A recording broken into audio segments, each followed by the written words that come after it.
안녕하십니까? 네.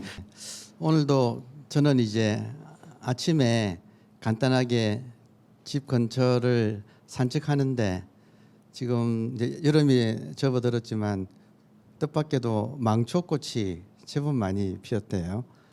그래서 망초꽃이 모여 있는 곳은 또 안개꽃처럼 이렇게 보이는 그런 장면이 연출되고 올해 처음으로 능소화를 봤네요. 저는 능소화도 이제 피고 그리고 돌아오는데 꽃 가게에는 백합이 아주 탐스럽게 백합꽃이 이렇게 많이 있는 것을 봤습니다.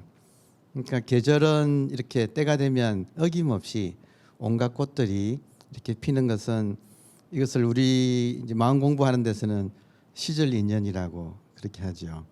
오늘 좀 특이한 것은 회양목이라고 해서 화단에 경계를 짓기 위해서 키가 작은 나무니까 그 회양목에 지금 꽃이 많이 피었더라고요. 근데 그 아쉽게도 꽃 색깔이 초록색이라서 그게 눈에 띄진 않는데 의외로 꿀벌들이 굉장히 많이 모여 있습니다. 근데 회양목을 보면 이제 생각나는 고사는 가나선을 창시한 대해종고 스님도 공부하실 때 한번 그 스승인 원호극근 스님한테 이렇게 구중들은 그런 대목이 있거든요.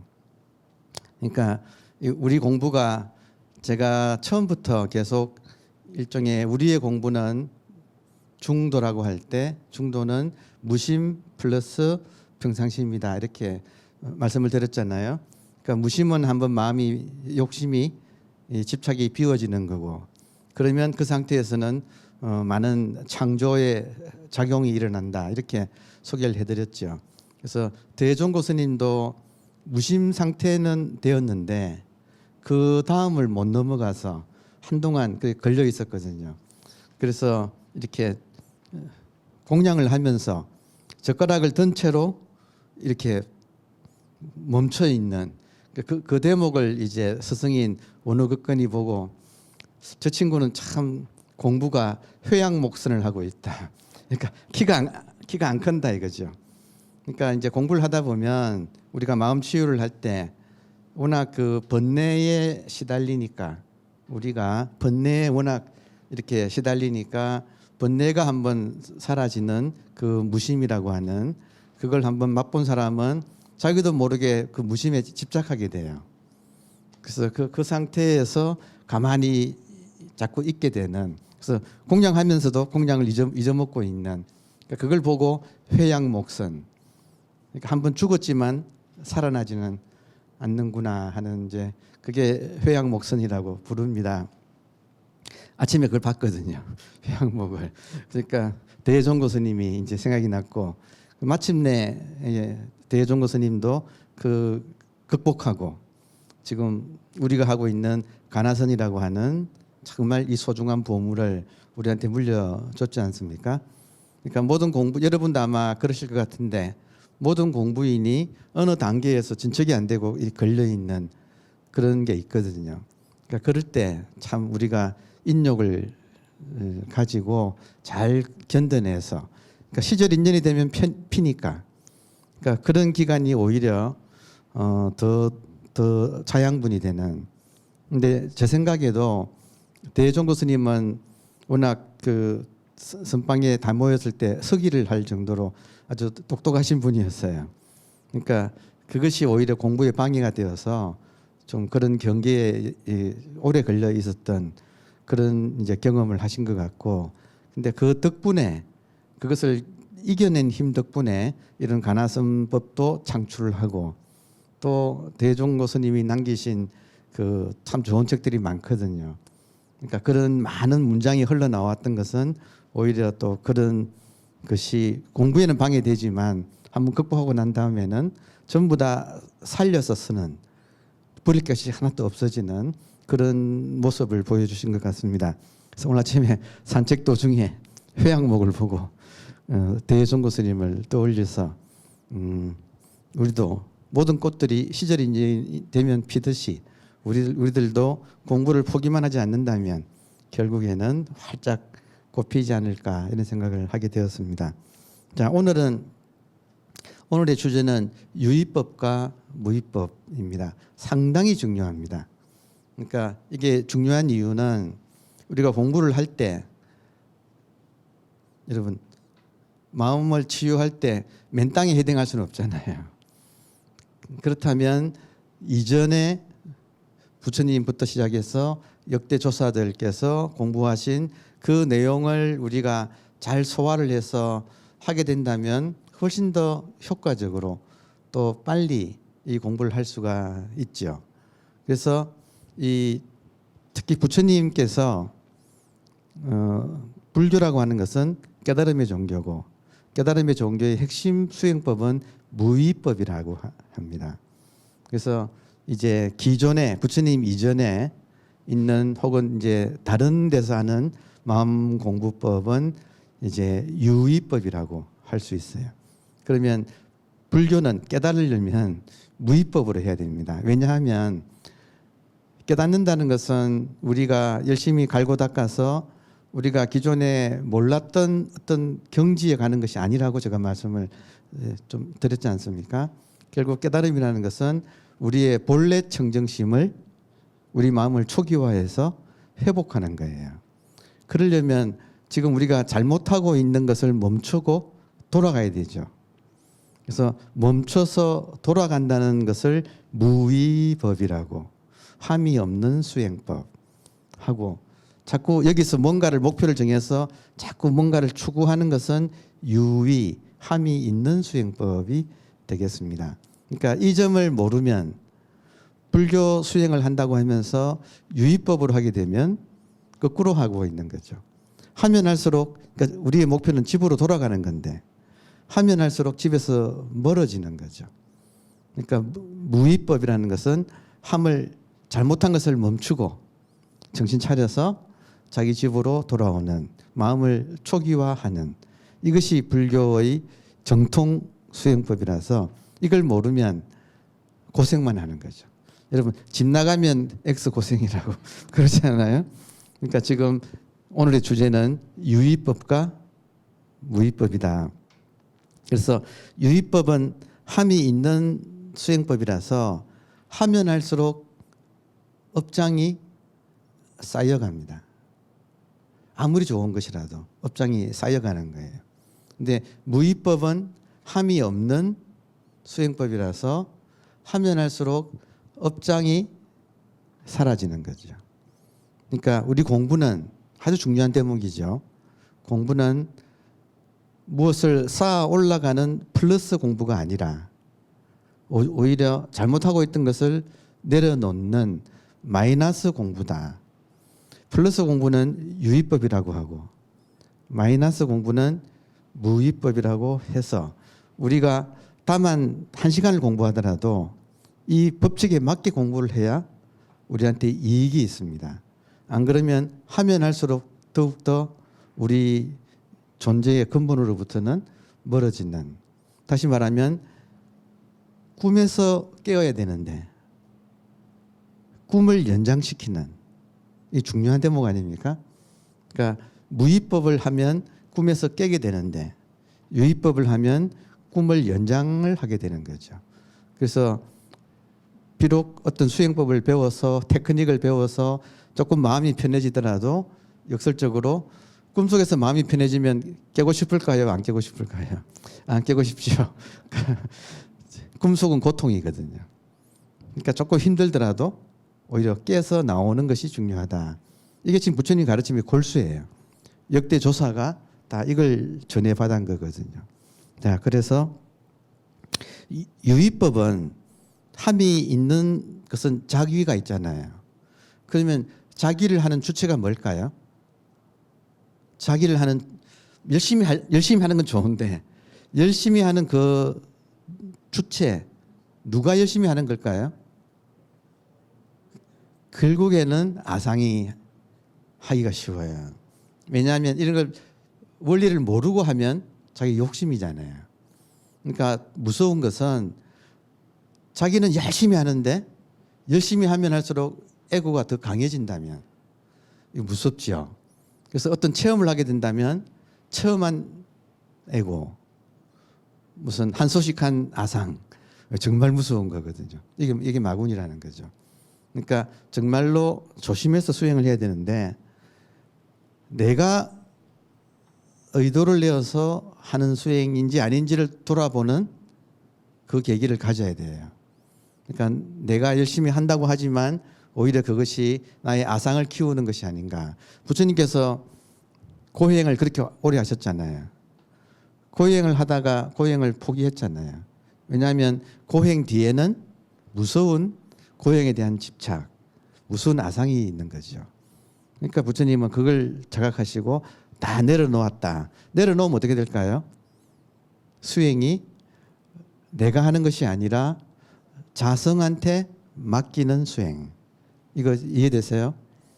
내가 억지로 뭔가를 만들어내는 것은 아상만 높아집니다.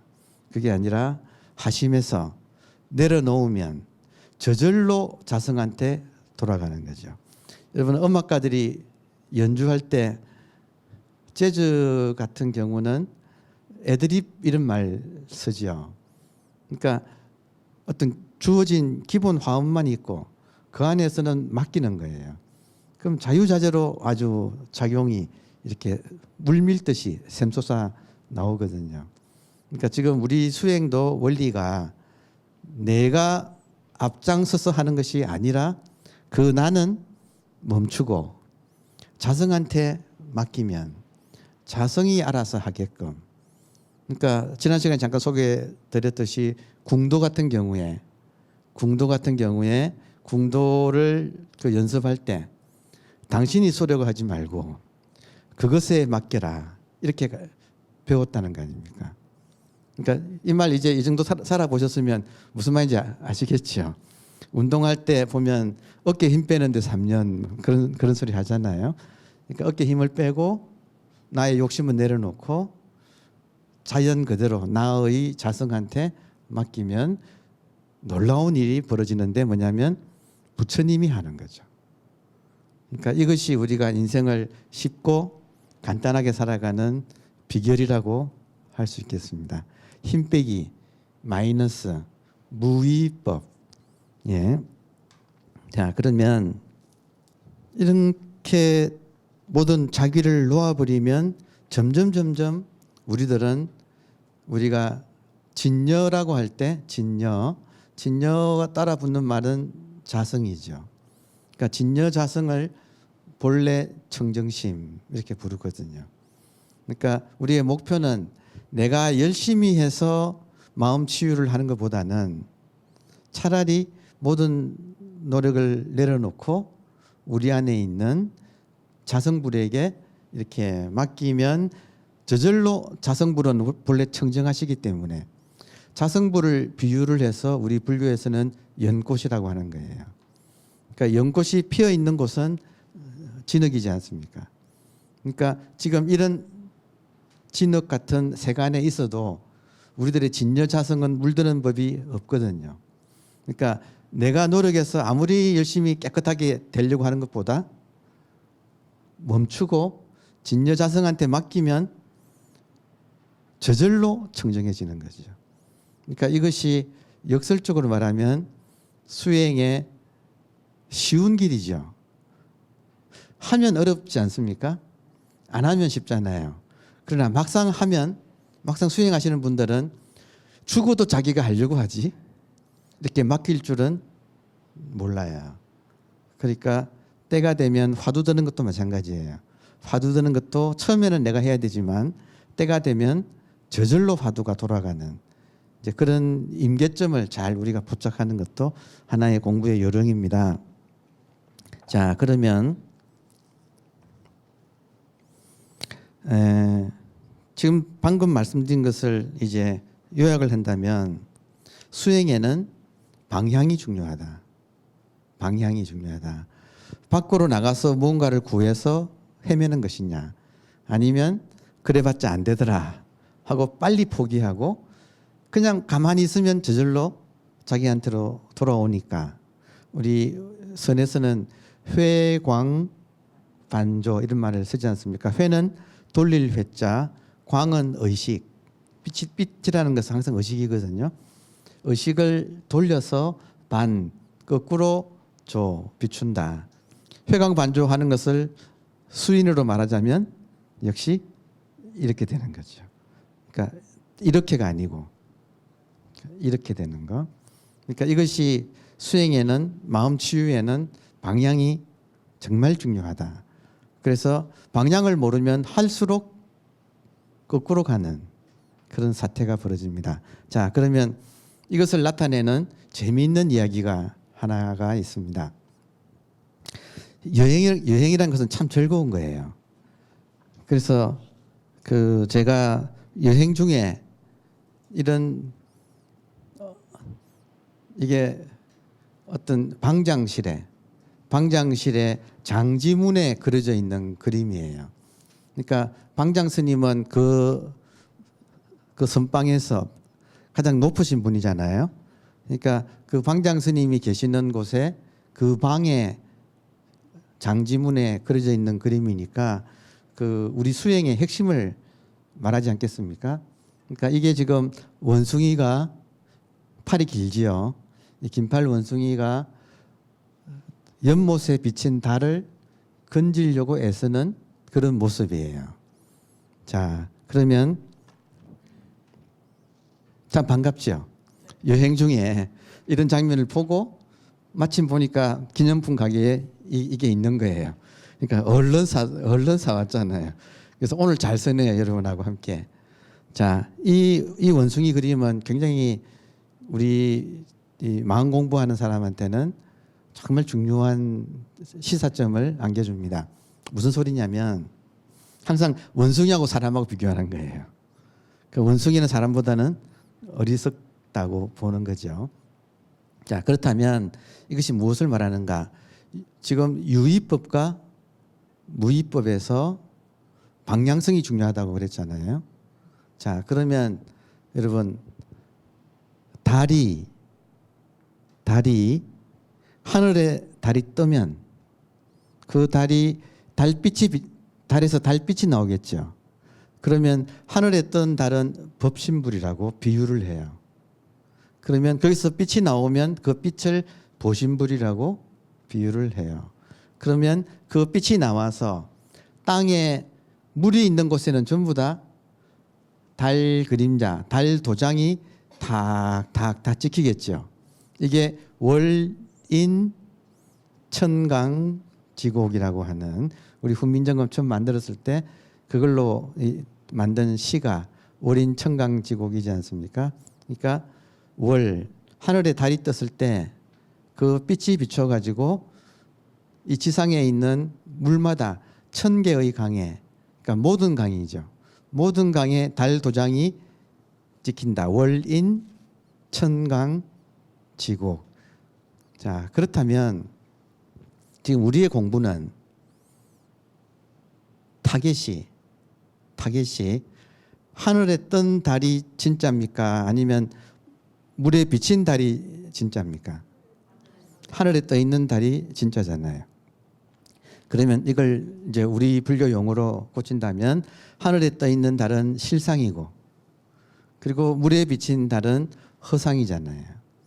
그러면 같은 달을 건질 때 원숭이는 물에 비친 달을 건지려고 이렇게 애쓰는 거예요. 이것은 허상을 실상인 것으로 착각해서 건지려고 하는 거죠. 그러면 이게 성공하겠습니까? 안 되죠. 자, 유의법을 이렇게 비유하는 거예요. 유의법은 마치 원숭이가 물에 비친 달을 건지려고 하는 것과 같다. 그러면 진정한 수행은 무의법이다. 무의법은 고개 들면 하늘에 달은 이렇게 떠 있거든요. 그러니까 고개 들면 이 말이 방향이 이쪽이라는 거죠.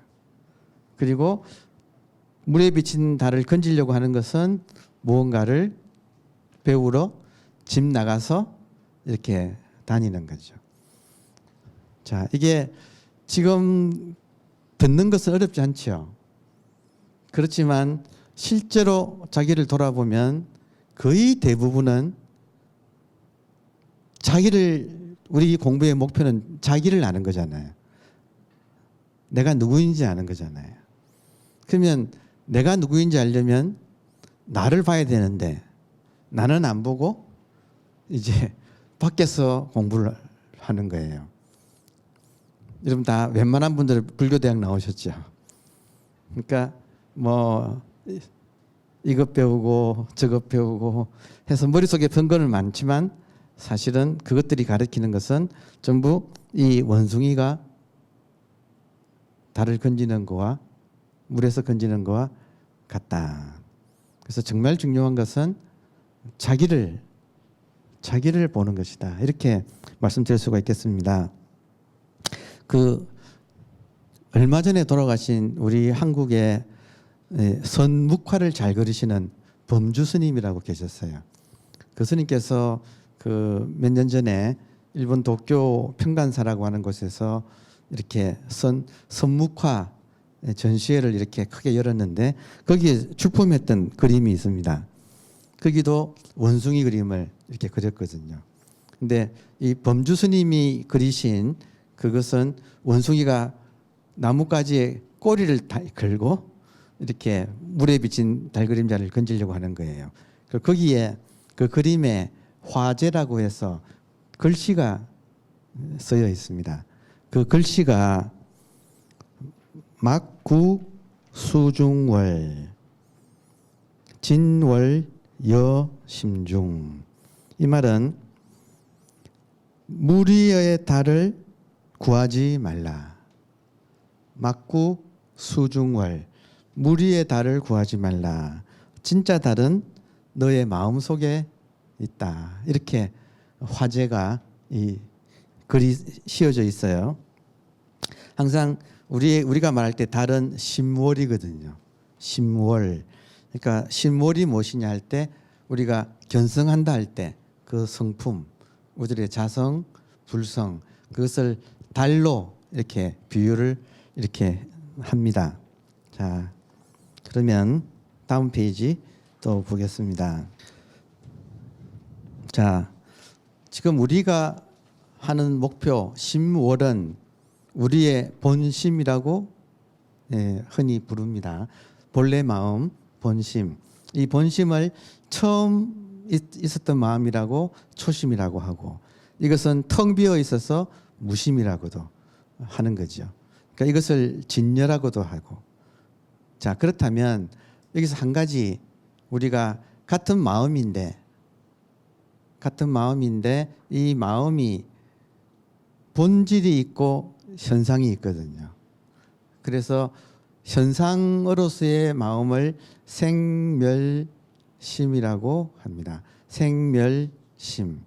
생멸심이라는 말은 생겼다가 사라지는 마음. 우리 생각, 감정, 우리가 오온에서 색은 우리 몸이고 수상, 행식 그러잖아요. 이제 그것들은 다 생멸심에 해당하죠. 근데 재미있는 것은 생멸하는 것은 반드시 모양이 있습니다. 생멸하는 것은 모양이 있는데 그것들이 일어났다가 사라지는 원바탕 혹은 원재료, 그것들의 원재료인 우리들의 본심은 진여라서 이것은 모양이 없어요. 자, 그래서 한 가지 이제 우리들의 딜레마가 자, 아주 재밌는 포인트입니다. 왜 사람은 얼굴을 들어서 고개 들어서 하늘에 있는 달을 보고 게임 끝인데 왜 원숭이는 그걸 모르고 고개를 숙여서 그 안 되는 이 달을 건지려고 그렇게 애를 쓰느냐 이거예요. 차이점 어디 있는가? 여러분 죄송하지만 남 이야기가 아닙니다. 그죠? 간단하게 고개 들어서 보면 끝인 것을 죽으라고 고개를 숙여가지고 계속 안 되는 그 그림자를 물에서 건지려고 그렇게 애쓰는 것이 남 이야기가 아니고 지금 수행하는 많은 사람들의 지금 현실이거든요. 맞습니다. 이해되세요? 실감 나십니까? 그러면 이런 걸 통해서 그 잘못을 바로 잡아야 될 거 아닙니까? 그죠? 자, 왜 그러냐면 그럴 수밖에 없어요.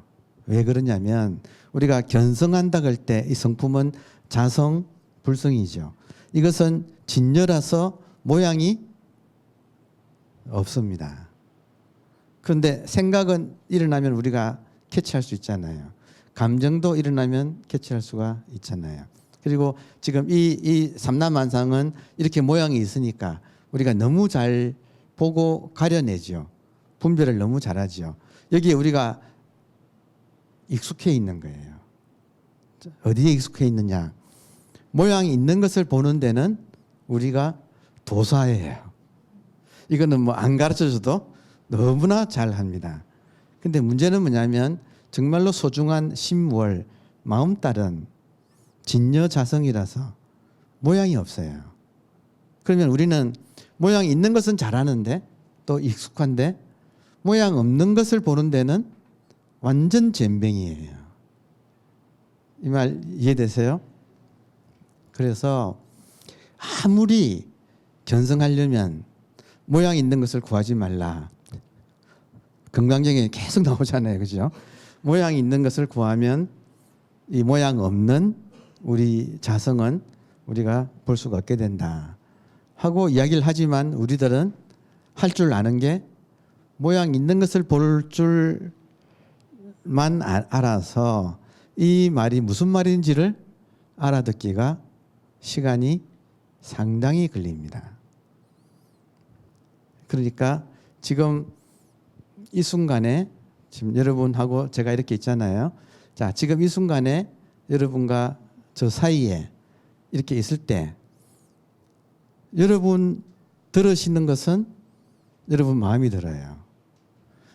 제가 말하는 것은 제 마음이 말을 해요. 근데 애석하게도 들으시는 여러분의 그 본심은 눈에 안 보이고 또 제가 말하는 저의 자성을 여러분들이 지금 눈으로 볼 수는 없지요.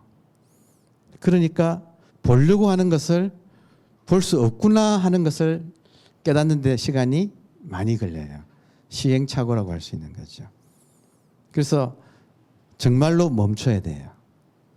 내가 눈으로 혹은 눈 대신에 우리가 지금 많이 쓰는 것이 뭐냐면 정말 중요한 대목이네요. 눈 대신에 우리가 정말 발달되어 있는 기능이 뭐냐면 생각이에요. 이 생각은 특히 분별을 하는 분별 생각이에요. 분별심. 이건 우리가 아주 발달되어 있어요. 자, 하늘에 있는 달을 분별심으로 포착할 수는 없어요. 왜냐? 하늘에 있는 달은 나누어지지 않는 거예요. 지금 여러분의 본심이나 저의 본심이 지금 같이 있잖아요. 이게 전부 한 덩어리거든요. 우리들의 진여자성은 나누어지지 않습니다. 분리, 둘이 아닌. 그래서 불이중도. 불이중도가 우리들의 자성이죠. 그러면 나누어지지 않는 하나를 우리의 분별 생각은 끊임없이 나누려고 해요. 그러니까 지금 왜 이런 말을 듣고도 쉽게 깨달음을 이룰 수가 없느냐 하면 아주 간단하게 지금 예를 들어서 여러분 제가 말하는 것은 저의 자성이 지금 말을 하고 있습니다. 하고 말을 할 때 여러분께서는 즉각 생각으로 자성이 뭐지? 하고 생각을 일으키는 거예요. 그럼 그 생각은 이분법이에요. 반드시 분별 생각이에요. 그러니까 분별 생각은 나누어지지 않는 진여자성을 포착할 수가 없습니다. 카테고리가 달라요. 차원이 달라요. 그러니까 이것을 알아차려야지. 그러니까 무의법으로 들어가서 내가 알려고 하지 않을 때 모든 헛된 노력을 내려놓으면 생각이 사라집니다.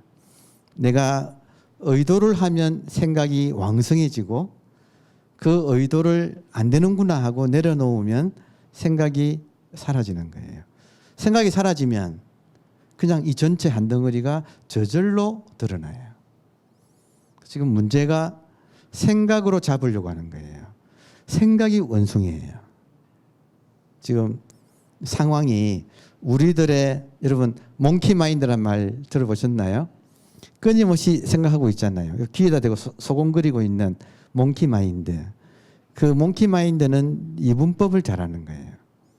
그러니까 이 몽키 마인드가 나서서 하나인 나누어지지 않는 이 본심, 이 한마음, 일심, 이 한마음을 잡으려고 하기 때문에 영원히 못 잡는 거예요.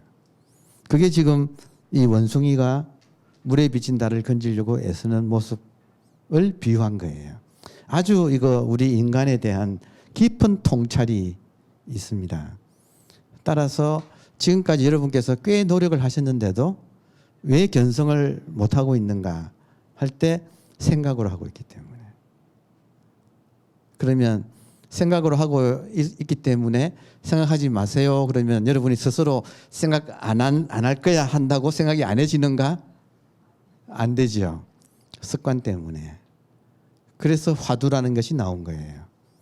그러니까 화두는 생각을 가두는 장치예요. 화두는 생각을 가두는 장치예요. 지금 바로 여러분 여기에 마조스님의 일은상 화두가 있거든요. 마조스님처럼 여기 바로 동그라미 하나 그려놓고 들어가도 맞고 안 들어가도 맞는다. 선발 보면 더 맞고 선에서 폴짝 뛰면 결국 떨어져. 지금 들어와도 맞고 밖에서도 맞고 금을 밟아도 그건 더 맞고 어떡할래? 이러면 제일 먼저 우리가 어떻게 하느냐 하면 생각하기 시작해요. 지금 맞죠? 지금 마조스님이 잘 쓰셨던 화두거든요. 가장 기본적인 화두지요. 그러니까 이 마이크를 가지고 마이크라고 해도 맞고 마이크가 아니라고 해도 맞는다. 뭐라고 할래? 지금 같은 지금 논리가 펼쳐지는 거 아시겠습니까? 이 말은 뭐냐면 워낙 우리가 원숭이처럼 분별 생각으로 모든 걸 잡으려고 한다 이거예요. 그렇게 해서는 영원히 못 잡는다는 거죠. 왜냐하면 진리는 나누어지지 않는 것이라서. 그래서 끝내 유의법을 벗어날 수가 없는 거예요. 그러면 유의법의 핵심은 뭡니까? 생각으로 하려고 하는 거. 생각으로 마음 공부를 하려고 하는 거. 이게 유의법이에요. 자, 그렇다면 지금 마조스님이 하신 것처럼 이런 상을 그려놓고 여러분이 정말로 지금 여러분 한 분을 불러내가지고 시범적으로 한 분이 나와서 제가 몽둥이를 들고 들어와도 맞고 밖에서도 맞는다. 어떻게 하시겠습니까? 할 때 그분의 심정이 처음에는 머리를 굴리겠죠. 어떻게 해야 되나 하고 막 원숭이처럼 막 머리를 굴리겠죠. 그러다가 결국 그 생각이 갈 때가 없어지겠죠. 왜냐하면 어떤 생각을 일으켜도 이 문제를 풀 수는 생각이 이 문제를 풀 수는 없습니다. 차라리 어서 때리십시오. 어차피 못 푸니까. 그런데 이 문제를 풀려고 하면 어떻게 되느냐면요. 여러분 풀려고 하면 어떻게 되느냐면 지금 못 풀지요. 생각으로는 못 풀지요. 그러면 내가 어떻게 할 수가 없지요. 이게 무의법의 시작인 거예요. 그러니까 무의법을 아무리 지금 일러줘도 스스로 못하니까 화두라고 하는 장치는 무의법으로 들어오게 하기 위해서 들어와도 맞고 나가도 맞는데 어떡할래? 하면 이걸 딱 당하면 생각이 꼼짝을 못해서 결국에는 언어도단, 언어의 길이 끊어지고 심행처 멸, 마음 가는 곳이 멸한다, 사라진다. 그러면 꼼짝을 못하고 있죠. 여기서 풀지 말고 꼼짝 못하고 있는 그 상태로 그래도 뭔가를 해야 되는데 할 수는 없고 정말 진퇴양난의 이 상황에서 풀지 말고 버티는 거. 이러면 정말 무위법 수행이 시작되는 거예요. 지금 이해하시겠습니까? 이 말이 유의법과 무의법을 이해하기는 쉽지만 실제로 닥쳐보면 이게 만만찮은 문제라는 것을 아실 거예요. 그리고 죄송하지만 우리들의 실력은 지금까지 모든 것을 유의법으로, 다시 말하면 분별하는 생각으로 풀려고 했지, 이 근본적으로 유의법으로는 풀 수 없는 이 한 덩어리의 세계, 나누어지지 않는 이 진리의 세계로 내가 실제로 들어가 보려고 하는 것은 엄두를 못 내봤다 이거죠. 그래서 그 문이 어디냐면 꼼짝 못하는 생각이, 원숭이가 꼼짝 못하는 화두에 딱 걸리는 거예요. 거기서 버티면 계속 이 문제를 풀어야 되니까 버티면 그때 이제 현상이, 화두 현상이 일어나서 꽉 막혔다가 터지는 거예요. 그러니까 무위법 수행을 실제로 프로그램화 시켜놓은 것이 화두라는 거예요. 이해되십니까? 그러니까 여러분은 화두에 걸리고 싶지 않은 거죠. 화두에 걸리고 싶지 않은 주체가 뭘까요? 원숭이가 꼼짝을 못하니까. 그러니까 한번 이 원숭이를 극복하려면 이제 믿음이 가는 선지식을 찾아서 이 화두라고 하는 장치 속으로 이제 한번 걸려드는, 그게 지금 무위법 수행의 핵심입니다. 자, 그러면 이 그 원숭이 그림은 꽤 유명해요. 그러니까 지금 말씀드렸듯이 지금 이 그림은 교토에 있는 남선사 금지원이라고 하는 남자에 있는 그림이에요. 방장 스님이 계셨던. 그리고 교토 남선사는 지금 지금 생각나는 이름은 근대의 종달 이희익 선생님 거사가 계셨어요. 그분이 지금 그분 제자들이 꽤 많은 선도회라고 하는 참선 수행하시는 분들이 꽤 많이, 아주 순수하고 열심인 분들이죠. 그 선도회를 창시하신 종달 이희익 노사가 교토 남선사에서 공부했어요. 그러니까 거기에 방장 스님의 그 방에 이 그림이 있는 거예요. 그리고 지금 조금 전에 또 소개한 그 선묵화의 대가 있었던 재작년에 돌아가셨네요. 우리 범주 스님, 이분이 또 이 원숭이를 그렸고, 그리고 중국 현대 화가의 서배신이라고 하는 중국 현대 화가가 아주 화려하게 그려놓은 또 원숭이 그림이 있어요. 자, 그렇다면 원래 이 원숭이 그림은 불교 설화에 나오는 이야기예요. 이 역사가 깊어요. 그러니까 불교라는 건 뭡니까? 우리로 하여금 깨닫게 만드는 종교잖아요. 그러니까 많은 설화를 가지고 알기 쉽게 깨닫는 길을 인도한 거예요. 그러니까 불교 설화에, 부처님의 본생담에 나오는 불교 설화에 그 옛날에 소위 말하는 가섭불 시대에 아주 먼 옛날에 옛적에 500마리의 원숭이들이 이렇게 그날따라 모여서 회의를 했는데, 그 회의를 해서 뭘 했느냐 하면 우리들도 부처님께 공양을 올리자. 그래서 무엇을 공양 올리면 좋을까 하고 회의를 하고 있는데 마침 저 아래에 호수에 달이 딱, 보름달이 딱 떠가지고 저 달을 건져서 우리 공양 올리자 이래 된 거예요. 그렇게 해서 원숭이 대장이 제일 먼저 나뭇가지로 올라가서 딱 치고 긴팔 원숭이 500마리가 쭈르르 손에 손잡고 이어가지고 물에 비친 이제 달을 건지려고 애쓰다가 어떻게 될까요? 유의법으로는, 다시 말하면 생각으로는 진리를 깨달을 수가 없습니다. 생각은 나누는 거고 진리는 나누어지지 않는 것이라서. 그래서 500마리가 조르르 한꺼번에 물에 다 빠진 거예요. 그러면 그 마음이 너무 갸륵하잖아요. 그래서 그 다음 생에 그 500마리 원숭이가 500나한으로 환생을 한 거예요. 500나한 설화예요. 500나한의 전생이 원숭이예요. 그러니까 그만큼 달을 건진 사람은 나한이죠. 근데 못 건진 사람은 지금 전생에, 그렇지만 마음이 계력해서 열심히 수행을 했다는 거죠. 그래서 이 500 이 원숭이가 물에 조르륵 빠져 죽은 이야기에서 우리들은 내가 지금 원숭이처럼 수행하고 있는가, 아니면 고개를 들어서 하늘에 있는 달을 볼 것인가, 이 선택, 그러니까 이 선택을 하려면 인연이 있어야 되겠죠. 그렇지 않을까요? 지금 이 설화를 얼마나 많은 사람이 들었겠습니까? 이게 유명한 설화니까 그 많은 사람이 들었지만 정말로 자기의 본성을 본 사람은 많지가 않지요. 왜일까요? 근성으로 듣고 머리로 이해하고 말았으니까. 머리로 이해하는 것은 유의법이에요. 그게 아니라 머리로 아무리 알아도 아무 소용이 없습니다. 그죠?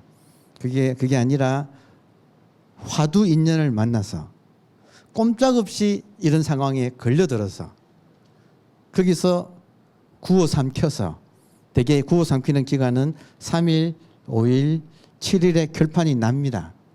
반드시 제대로 화두가 걸리면 3일, 5일, 7일에 한번 결판이 납니다. 그리고 결판 난 그때 그 경험을 바탕으로 이제 진짜로 이 달을 놓치지 않는 그런 수행에 들어가는 거예요. 그러니까 이것이 대한불교 조계종의, 한국 불교를 대표하는 대한불교 조계종의 공식 수행법인 간화선이에요. 그러니까 이 간화선은 철저하게 무위법이고, 그리고 이 무위법을 이렇게 얼마나 중요했으면 이런 원숭이 설화로 이걸 잘 이야기를 해놓았습니다. 그러면 다음 시간에 조금 더 깊은 이야기를 같이 공부하도록 그렇게 하겠습니다. 감사합니다.